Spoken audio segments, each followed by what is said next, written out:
Hey there everyone. Recently I've been looking into some of the smaller mechanics in the game and I wanted to put them into some videos. I realised I've got way too many to put into one video, so I'm actually going to be making 4 videos over the next week or so, which are going to be going through 8 different topics that I wanted to talk about. This first one I'm going to be talking about the flame breath, damage over time mechanics, health shield mechanics, and reflect mechanics.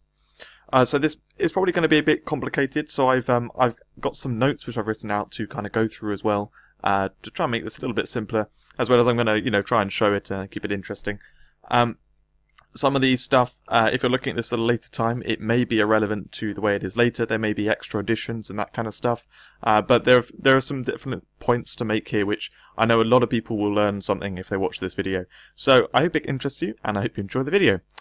First thing I'm going to be going through is flame breath. Now, to understand flame breath, you really got to understand how it used to be, as well as the base skill and stuff. It's a very complicated skill. So, arcane breath here, the way the base skill works, you breathe arcane, I guess, manner of sorts, energy, for 5 seconds, and if you touch any enemy, it places a damage over time, which will damage them once per second, until the end of the breath, or for 4 hits.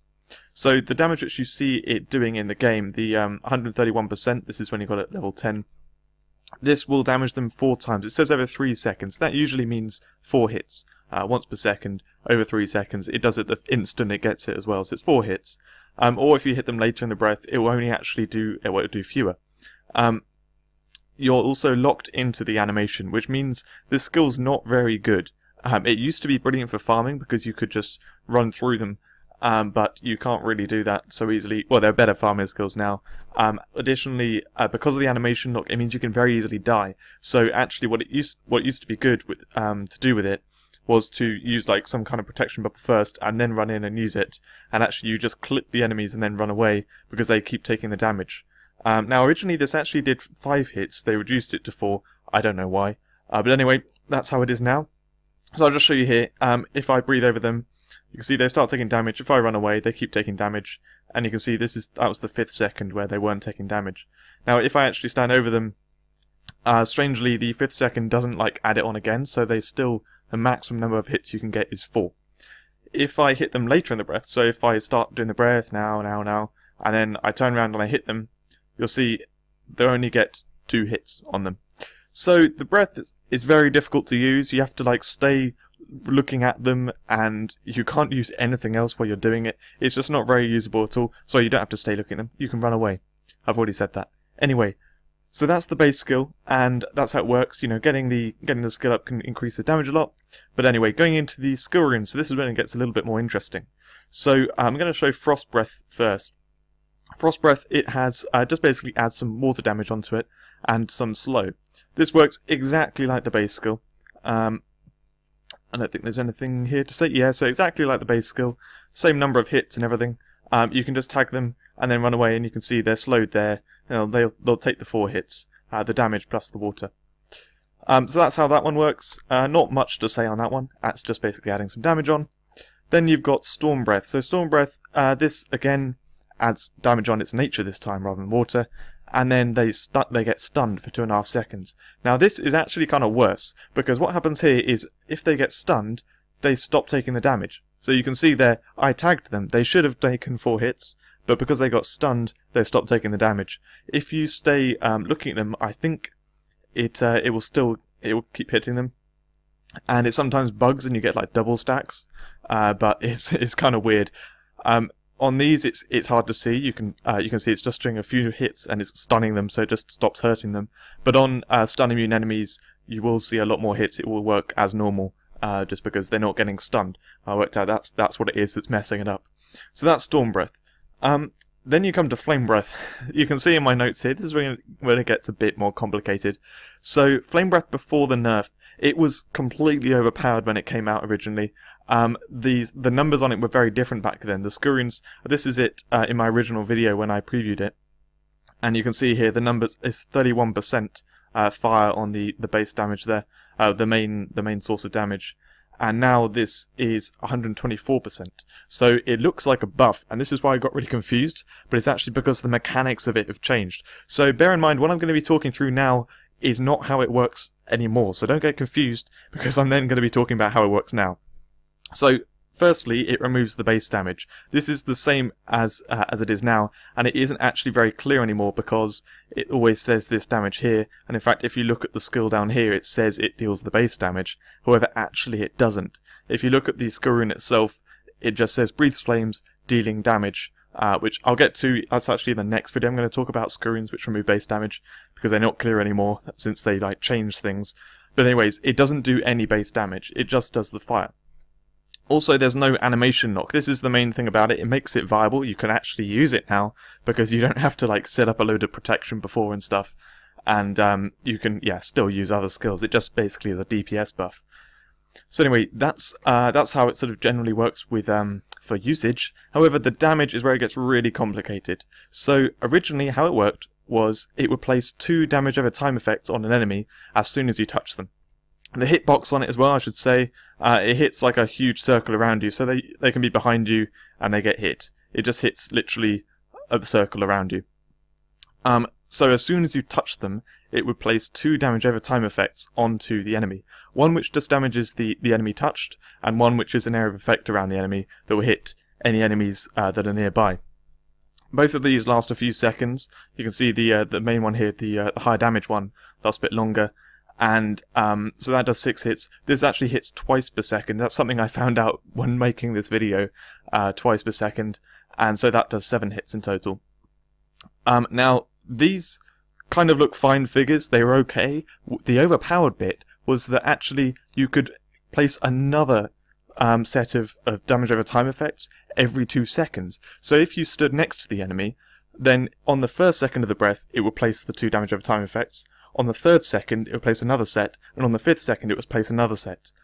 Now, when you have a cooldown potion or whatever, you can have constant breath, and it basically every 2 seconds you're stacking both of these damage over time effects on them.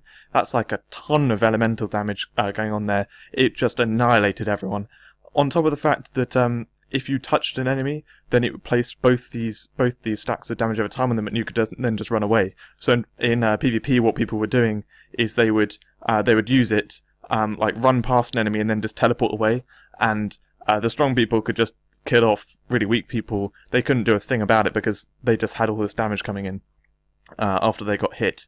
So yeah, it wasn't good. It was really, really strong, and so it doesn't work like this anymore. Instead, they've changed it, and this is where I got a bit confused because I didn't realise that they changed the mechanics. Because the same things are there, that it has no base damage, it doesn't lock the animation, so that's all fine, still viable skill. They really buffed up the main damage on the single target, except that it now doesn't work as a damage over time. So I'll talk through the other one actually first. The damage over time, which is an area of effect, that works exactly the same, except that instead of stacking every 2 seconds, it can now only stack. Well, it doesn't stack at all. It can only be placed on them again when it's ended. So if you use it when you're right next to them, you'll see here this fire thing going around him. That is the area of effect. Now, because I'm stood at him at the end, my breath has ended. However, he's still got that was the second lot of the area of effect damage on him. So if you put it on them if you stood next to them at the beginning of the breath, and then also the end of the breath, you can basically stack this. Place this damage over time effect on them twice. So you can do this amount of damage, the 11,000 plus 8%, 7 hits. You can do that actually as 14 hits of that damage, which is very good actually. It's about 180% fire, I think, overall. So you can do that twice as an area of effect. So every enemy you hit, they start hurting each other nearby. It's pretty awesome. However, the main source of damage is actually from the single target amount. Now previously this was placed on them by, you stand next to them and then it gets added on as a damage over time. You can run away and it's fine, they still get hurt by it. The change which they made is that now actually this works only when you're close to them. So this guy hasn't got much health, so it won't really work, but basically I will use Archmage, so everything will crit, so all the numbers are consistent. and basically there'll be high damage numbers and low damage numbers. The high damage numbers are what's coming from the breath effect around me. The low damage is the damage over time they've got placed on them. So if you look here, there's like 600,000, that's the high damage. If I move away, they're only getting hit by the 150,000. So that's the real change here. They changed it so only the main source of damage is only right next to you, and if you run away, it stops damaging the enemies. So you need to remain next to the enemy constantly in order to do the proper damage. And in fact, you want to remain next to them at the beginning and the end in order to get two lots of that damage over time on them. But anyway, so you can do 6 hits of this in total, which is 1/3 of the amount that you could before, because you could stack it 3 times. But the damage is higher. Overall, it works out. You do a lot less damage, and also you have the thing that you have to stand next to them now in order to do the main source of damage. You can't just sort of tag them and run away and still do loads.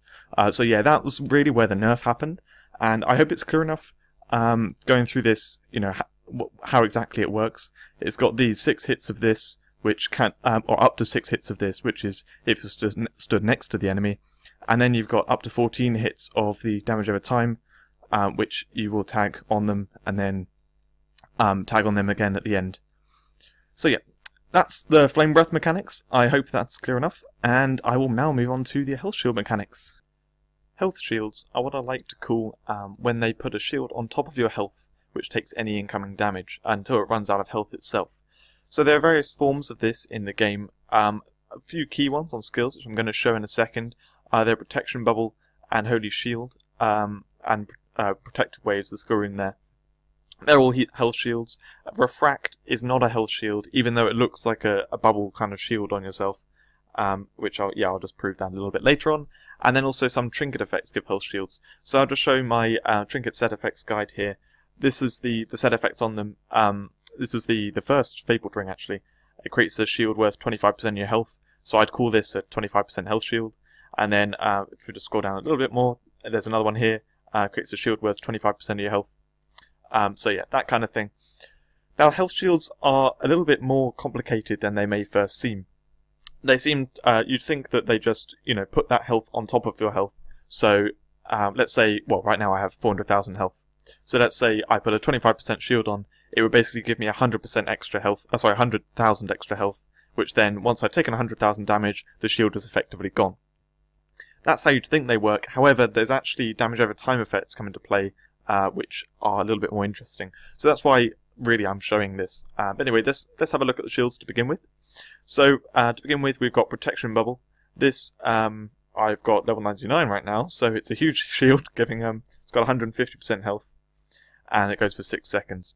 So as you'll see, if I get attacked by these enemies here, I'm going to be taking damage. However, if I put the shield on, then I start taking 0 damage until they've done, quite a few hits, and then hopefully they'll get through it. Yeah, there we go. I'm not sure if that was them getting through it or it finished, but anyway, that's that shield there. Now, if I use Penumbra, this is the Refract skill. It puts on what looks like a shield on me. However, you'll see I'm actually still taking damage. Oh, sorry, I pressed the wrong button there. So yeah, I'm still taking damage because all it actually does is it gives you 20% damage reduction, and then a chance of avoiding the damage, I think. I can't remember exactly. But anyway, so yeah, you'll see when they hit me, they're still doing some damage. This effect I have going on, that's the trinket effect, and it gives me 50% damage reduction, so I actually had 70% there. So anyway, that's those 2 skills, and then just to show the knight skills, we have first of all the Shield of Frost here. This creates a shield of 25% of your health, and then also has extra effects, but yeah, it's that health shield I'm focusing on right now. So as you'll see, I'll come in, they'll hit me a little bit, taking damage, but if I put this on, I take 0 damage, 25% of the health is gone there. It's a very small little shield, and then it reflects the, it hits back the damage there. So then the other one is this Protective Waves. So this is actually in the skill rune, I'll just show. So in this skill rune, it adds a Protective Water Bubble, absorbing 100% of incoming damage for a maximum of 100% of your health. So what this actually does is it gives you a 100% health shield. When you don't have the skill rune maxed, it's a weird thing that doesn't quite absorb all the damage. But anyway, when you've got it maxed, which, you know, it's a good one to max, you should max it. So then it works as like a health shield. So taking damage and everything. Then if I heal up, you'll see now I take 0 damage until the health shield's gone. It's actually their, you know, 100% health shield is big. So they're actually doing 0 damage for a long time here before they start hurting me again. So anyway, that's what on there. So those are the different health shields that are in the game.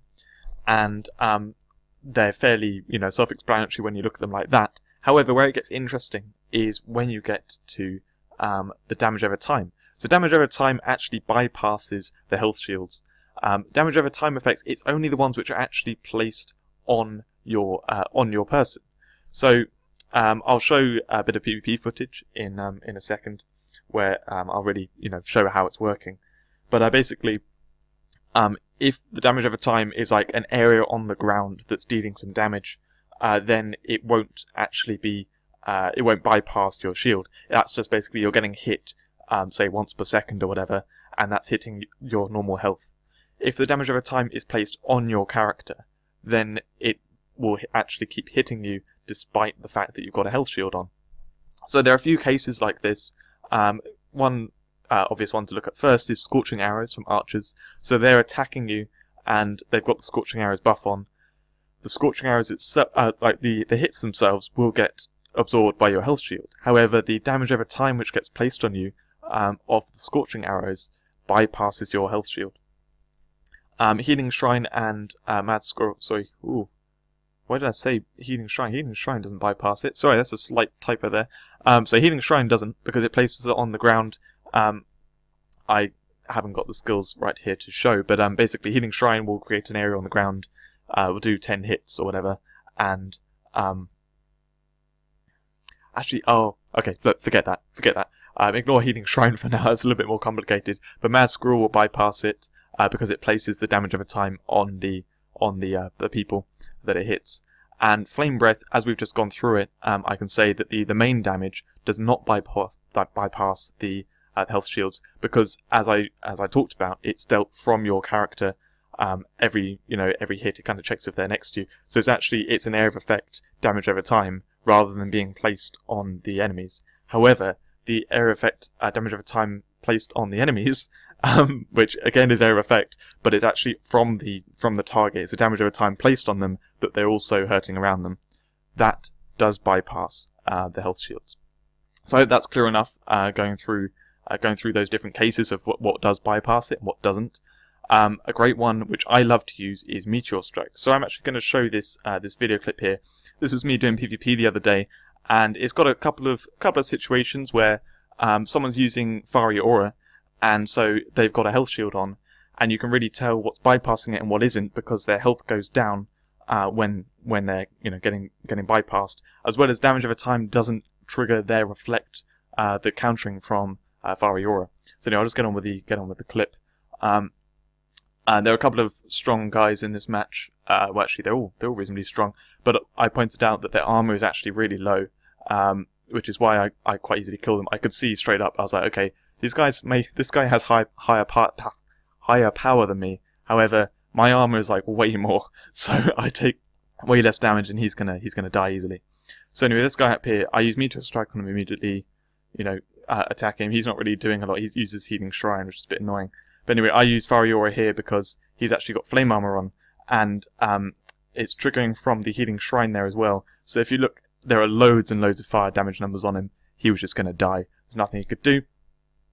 He really didn't counter my Fiery Aura very well. I could really easily punish him. So there's night going on here, but anyway, now we get to this guy down here. So he uses Fiery Aura. However, I use Meteor Strike, and you can see instantly it killed him off. Like my Meteor Strike, the 3 hits from that. I'll just show that again. So he uses the health shield. Then I hit him with Meteor Strike. 1, 2, 3, all hits. Went completely through his Fiery Aura, and he died. I bet he was probably thinking, like, how the hell did I die? Anyway, then this guy here again, he had Flame Armor on, so I just kind of I used Fiery Aura as soon as he died. And in fact, the Fiery Aura effects, the countering from Fiery Aura places damage over time again on your target. So because it's damage over time placed on them, it doesn't trigger the Fiery Aura.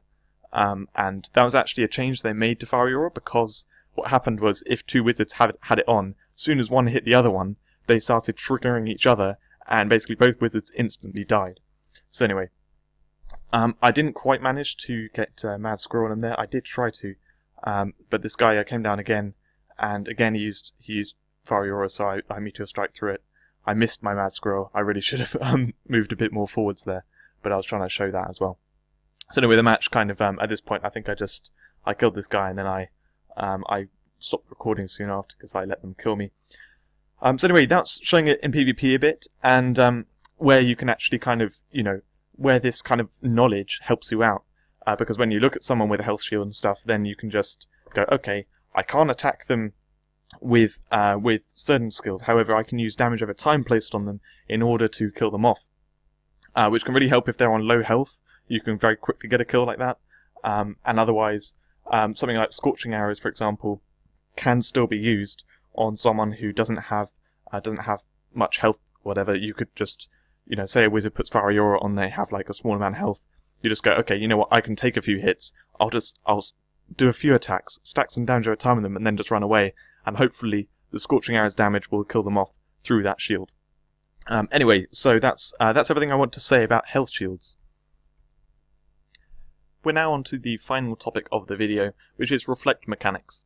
So, for reflection, there are actually two different types of it. They're all called reflect, but I like to call them reflect and counter.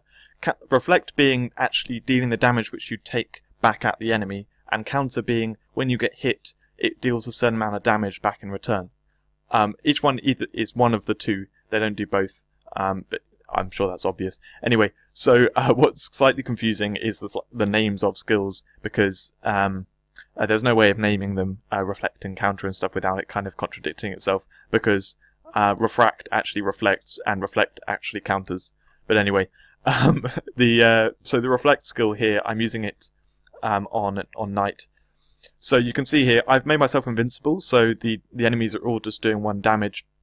Reflect will do 250% damage back to the attacker. So if I do a little attack here, you can see I'm doing about 400,000. So 250 should be about 1 million, roughly. And you'll see here, when I use it and then I get hit, I'm doing about 1 million damage to people when they hit me. So that's each hit that gets dealt to my character, I deal a counter hit of 1 million damage to them. That's the way reflect works, and it's the way how in PvP and stuff it is enormously powerful, because if you get hit by many hits at once, reflect can then do many hits of high damage, because it does 250% per hit. Whereas if they do loads of hits on you at once, it's likely that all those hits are only actually small. So anyway, it actually does an enormous amount of damage in counter. So anyway, now we're going to look at the wizard skills. On wizards, we have one of each type. We've got 1 reflect skill and 1 counter skill. So the counter skill is protection bubble. Well, with the skill runes Fiery Aura and Curse Protection. So I'm using Curse Protection right now, which will do for each hit that I take, I will do a place of damage over time on enemies, which do 4 hits of 13% plus 11,000. So you'll see that up here. I've made myself invincible again, so they'll all be doing just 1 damage and everything. As soon as I do this, they start taking hits, and you can see this damage over time. Each time they hit me, they get it placed on them, and it's going to do a load of hits of shadow. They're actually weak to shadow, which is why it's doing so much damage. But anyway, and then the other one is refract. So I'll actually just remove the skill rune from this. So refract has a 25% chance of redirecting each hit back to all the nearby enemies. So this is actually reflect as opposed to counter. As you can see, when they hit me, they get a tiny amount in return. So now I'm going to remove invincibility, and we'll see how much damage it actually does to them. It should be doing the amount of damage which I would take from that hit, but then it also crits. So I'm taking sort of 20-30,000 here. So in retaliation, I should deal roughly 8.5 times that, which is, well, it's going to vary a lot because the different hits are going to do a different amount of damage. Sorry, I'll move my mouse out of the way. I just realised that's going to be obstructing things. So yeah, you can see it's 300,000, varying between sort of 200 and 400. I mean, there was a 600,000 in there as well. There's 80,000 there. I mean, it varies massively because of the enemy damage, but that's what that's doing. I've actually just had to take a minute to take a look at the screen here because this screen seems to be bugged. So just to clarify, there's 25% chance of redirecting. You actually still get hit when you take that hit, and it redirects the damage. It hits things nearby. However, you also take the damage yourself. The skill rune, what this supposedly does is it adds bonus shadow damage when it also reflects. So it reflects the damage which you take, plus also which then can crit, plus also adding on 45% plus 7,500 shadow, which again can crit.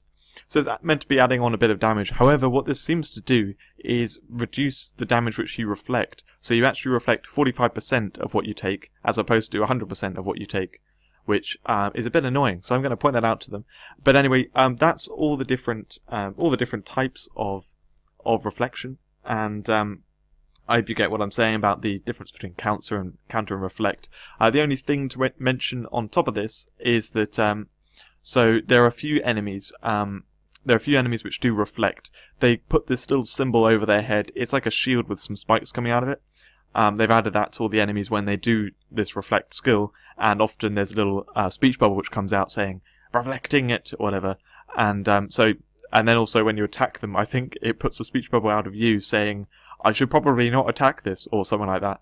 But anyway, so some enemies have reflect, and that is not a counter, that is actually reflect. So because of our ridiculous damage, it means that if you attack anything that is reflecting, you just instantly get hit back in return. Skills bypass it, I think, on enemies, so you can use any kind of skill and it will still hurt the enemy and it won't reflect back. It's just basic attacks which do. But anyway, so enemies do reflect. We can do reflect with the refract skill. However, everything else is counter, which is just basically dealing damage back for the number of hits which you take, and the damage which is dealt is a set amount.